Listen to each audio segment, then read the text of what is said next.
Assalamualaikum warahmatullahi wabarakatuh. Waalaikumsalam warahmatullahi wabarakatuh. Doa mulai. Bismillahirrahmanirrahim. Rabbi zidni ilma warzuqni fahma. Amin ya rabbal alamin. Mudah-mudahan dengan doa tadi pelajaran kita pada hari ini dapat berjalan dengan lancar. Amin. Amin. Apa kabar? Baik. Alhamdulillah baik semua. Hadir semua? Hadir. Alhamdulillah. Coba saya absen dulu ya. Kalau hadir semua saya isi absennya. Baiklah kalau hadir semua.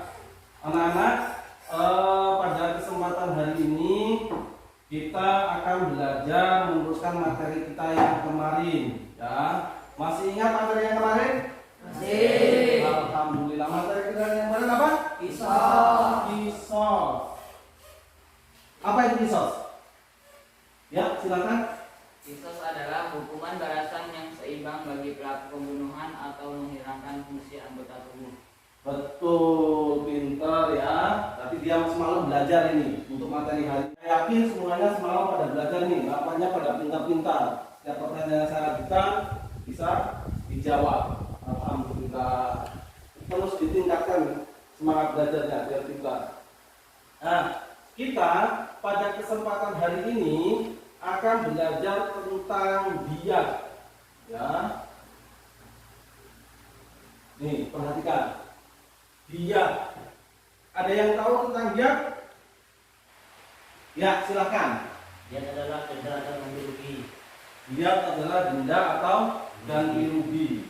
Jadi materi kita pada hari ini ada dua pokok bahasan. Yang pertama adalah diyat, yang kedua adalah kafaroh. Apa itu kafaroh? Ada yang tahu? Ya, silakan. Kafarah adalah denda yang harus dibayar karena melanggar larangan Allah. Betul. Nampaknya dia sudah belajar semalam membaca ya. Pinter. Nah, fungsi dari kita mempelajari tentang hukum diyat dan kafaroh ini adalah agar kiranya kita sebagai manusia bisa mengetahui bagaimana hukum-hukum yang sudah ditetapkan oleh Allah Subhanahu wa Ta'ala.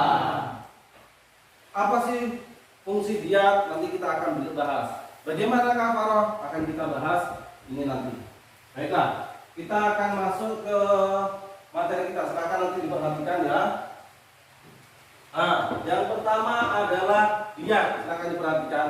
Diyat adalah suatu harta yang diberikan oleh pelaku pembunuhan. Ya, ini silakan dibaca. Secara garis besar, harta yang diberikan oleh pelaku pembunuhan kepada keluarga korban, yang mana pelaku pembunuhan tersebut, misalnya dia pembunuhan secara sengaja, dia dimaafkan oleh keluarga korban.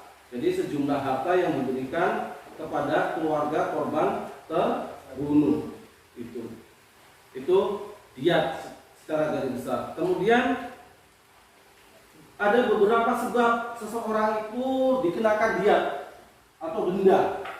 Nih, itu ada macam-macamnya. Yang pertama, sebab orang yang terkena diyat adalah orang yang melakukan pembunuhan secara sengaja. Yang kedua, sebab dilaksanakannya diyat adalah pembunuhan secara tersalah. Selanjutnya, orang yang membayar diyat, sebab orang membayar diyat,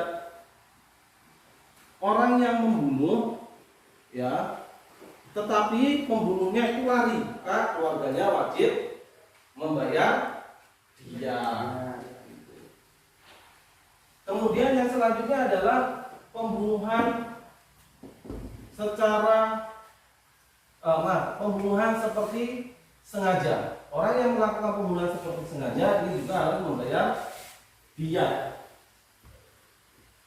Yang selanjutnya, orang yang melakukan tindakan kejahatan penganiayaan ini juga wajib membayar diyat. sehingganya akibat penganiayaan tersebut orang tersebut melukai, menghilangkan fungsi anggota tubuh si orang yang dianiaya. Tetapi orang tersebut mau dikisos, mau dipukul juga sulit. Nah, maka dia harus membayar diat. Oke, itu sebab-sebab diat. Lanjut. Macam-macam diat. Diat ini ada dua macam, ya. Yang pertama adalah diat mughalladhah. Yang kedua diat mukhaffafah. Nah, orang yang membayar diat mughalladhah ini harus membayar dengan 100 ekor unta dengan jenis-jenisnya itu, ya. Yang pertama dia harus membayar 30 ekor unta, ya, yang umurnya 3 sampai 4 tahun, ya. Itu kategorinya. Yang kedua 30 ekor unta umurnya 4 sampai 5 tahun. Yang ketiga 40 ekor unta yang sedang bunting. Nah, siapa saja yang harus membayar diat mughalladhah itu? Yang pertama orang yang melakukan pembunuhan secara sengaja. Yang kedua orang yang melakukan pembunuhan, ya. Yang kedua orang yang melakukan pembunuhan seperti sengaja. Ini diatnya juga mughalladhah. Yang ketiga orang yang melakukan pembunuhan di tanah haram. Dan yang kedua diat mukhaffafah. Nah, diat mukhaffafah ini juga 100 ekor unta yang dibayarkan oleh pelaku kejahatan itu, ya.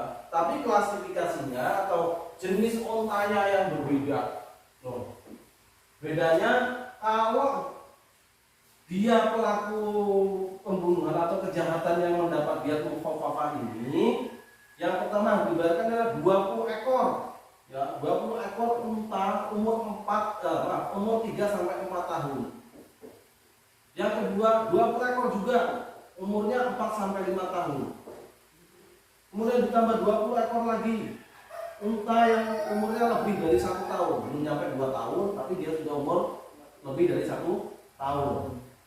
Yang selanjutnya yaitu 20 ekor lagi, ya, unta betina yang umurnya lebih 2 tahun.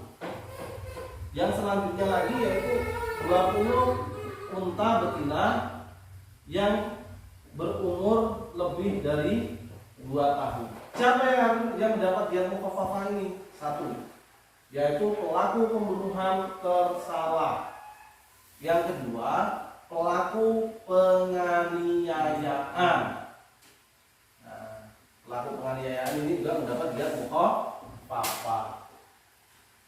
Caranya juga beda kalau dia mukhaffafah. Diat mukhaffafah itu caranya yaitu dengan cara dibayar dicicil selama 3 tahun. 3 periode. Sepertiganya yang pertama dibayarkan, tahun berikutnya sepertiganya, tahun berikutnya juga sepertiganya. Itu untuk diat mukhaffafah. Ini diat bagi pelaku kejahatan. Nah, orang-orang yang melakukan kejahatan ini ada kategorinya. Yang pertama wajib membayar diat penuh. Diat penuh itu ya 100 ekor unta. Membayar diat penuh 100 ekor unta. Yakni pelaku kejahatan penganiayaan yang menghilangkan fungsi anggota tubuh yang sifatnya hanya satu. Misalnya lidah, itu kan cuma satu. Tidak anggota badan yang sifatnya berpasang-pasangan. Ini tangan kan pasang-pasangan. Kalau dia melukai kedua-duanya, misalnya potong tangan kanan dan tangan kiri, maka dia harus membayar 100 ekor unta. Yang kedua, membayar 50 ekor unta. Yaitu apabila dia melukai salah satu anggota yang berpasang-pasangan, dan dia membayar sepertiganya. Dia yang sifatnya menghilangkan fungsi anggota tubuh, misalnya mukul kepala, jadi tuli. Itu diatnya sepertiganya dari 100. Kemudian yang selanjutnya membayar 15 ekor membayar 15 ekor unta. Nah, membayar 15 ekor unta ini orang yang melukai harga membayar 10 ekor unta. Apa sih yang dimaksud dengan membayar 10 ekor unta? Dia bagi siapa? Nah, Dia bagi siapa yang membayar 10 ekor unta? Orang yang memotong jari. Jadi dihargai 10 ekor unta. Dia membayar 5 ekor unta. Ini bayar 5 ekor unta ini apabila menghilangkan fungsi, menghilangkan gigi sampai potong. Ini dihargai 5 ekor Unta. Ya, macam-macam dia. Nah, kalau tadi suatu tebusan atau hal yang harus dibayarkan karena dia melakukan kesalahan dosa besar kepada Allah Subhanahu wa taala, melanggar perintah Allah atau melanggar larangan Allah. Selain itu juga orang yang melanggar sumpah itu juga terkena kafarah. Macam-macamnya kafarah. Yang pertama adalah kafarah karena membunuh. Orang yang melakukan pembunuhan itu harus dikenai kafarah. Kafarahnya apa? Yang pertama memerdekakan hamba sahaya. Yang kedua berpuasa selama 2 bulan berturut-turut. Yang pertama, yang kedua kafarah, ya, macamnya kafarah jihad. Namanya apa? Nah, yang pertama dia memerdekakan budak. Yang kedua adalah berpuasa 2 bulan berturut-turut. Yang ketiga pilihannya memberi makan 60 orang fakir. Selanjutnya adalah kafarah karena ini apa namanya melakukan hubungan biologis pada bulan Ramadan. Melakukan hubungan biologis dengan istrinya di bulan Ramadan siang hari. Maka kafarahnya sama dengan kafarah jihad. Orang yang melanggar sumpah, besok janji demi Allah, demi Allah, demi Allah, demi Allah. Ternyata dia melanggar, maka ini terkena kafarah. Maka dia harus yang pertama harus melakukan puasa selama 3 hari berturut-turut. Yang selanjutnya ada kafarah ilah, sama dengan melanggar sumpah. Ilahnya yaitu kafarah karena membunuh binatang di tanah pada saat ihram, membunuh binatang buah. Contohnya misalnya membunuh rusa. Kafarahnya adalah membayar dengan hewan yang sejenis atau harganya sama. Itu. Oke, baiklah. Cukup sampai di sini ya, materi kita sudah jelas semua ya. Bisa dipahami? Bisa. Oke, sip. Mantap. Mamanya pada pinter-pinter. Oke, untuk selanjutnya kita akan berdiskusi. Materi diskusinya ya. Ini materi diskusinya. Ada kendala, silakan. Gimana? Ini stop. Ya, ada lagi yang diskusinya ya? Ya. Oke. Silakan untuk dipresentasikan untuk mewakili kelompoknya. Ya, silakan. Silakan maju ke depan.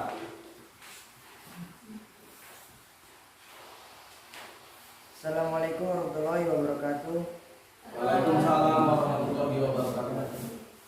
Di sini saya akan mempresentasikan dari kelompok 2. Diat adalah denda atau ganti rugi yang harus dibayarkan karena sebab-sebab diat melakukan tindak pidana. Contohnya sebab-sebab diat: 1. Pembunuhan yang dimanfaatkan oleh keluarga korban. 2. Pembunuhan secara sengaja. 3. Pembunuhan tersalah. 4. Pembunuhan lari. Macam-macam diat: diat mughaladzah, diat mughalladzah, dan kafaroh. Kafaroh adalah denda yang harus dibayarkan karena melanggar larangan Allah Subhanahu wa taala. Macam-macam kafaroh: kafaroh pembunuhan, kafaroh jihad, kafaroh karena melakukan hubungan biologis pada bulan Ramadan, dan kafaroh melanggar sumpah, kafaroh ilah, kafaroh membunuh binatang saat ihram. Assalamualaikum warahmatullahi wabarakatuh. Waalaikumsalam warahmatullahi wabarakatuh. Tepuk tangan. Terima kasih ya. Oke, jadi itu tadi kesimpulan dari hasil diskusi kawan kalian. Oke, silakan kembali ke tempat masing-masing. Kita Bapak jelaskan sedikit untuk lebih jelas memberikan penerjemahan. Ya. Yang pertama tadi apa? Diat.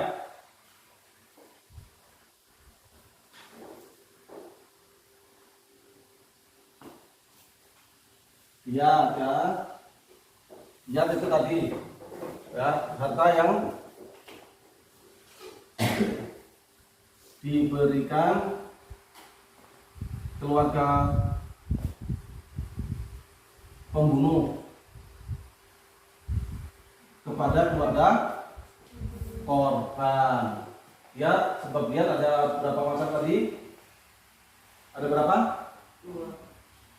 Sebab dia ada beberapa macam. Yang pertama, pembunuh yang dimaafkan. Yang kedua, pembunuh tersalah. 3, pembunuh seperti sengaja. Yang keempat, pembunuhnya lari.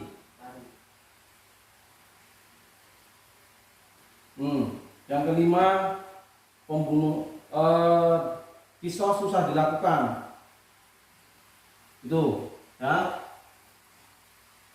Sudah benar tadi yang disimpulkan. Kemudian kafarah itu tadi suatu hukuman atau denda yang harus dibayarkan berupa puasa atau lainnya karena dia melakukan melanggar perintah larangan Allah atau melanggar sumpah. Macam-macamnya ada kafarah karena pembunuhan, kafarah karena zihar, kafarah karena melanggar melakukan hubungan biologis di bulan puasa Ramadan, kafarah karena melanggar sumpah, kafarah karena membunuh binatang pada saat ihram. Nah, itulah macam-macam kafarah. Itu tadi materi kita tentang dia dan kafarah.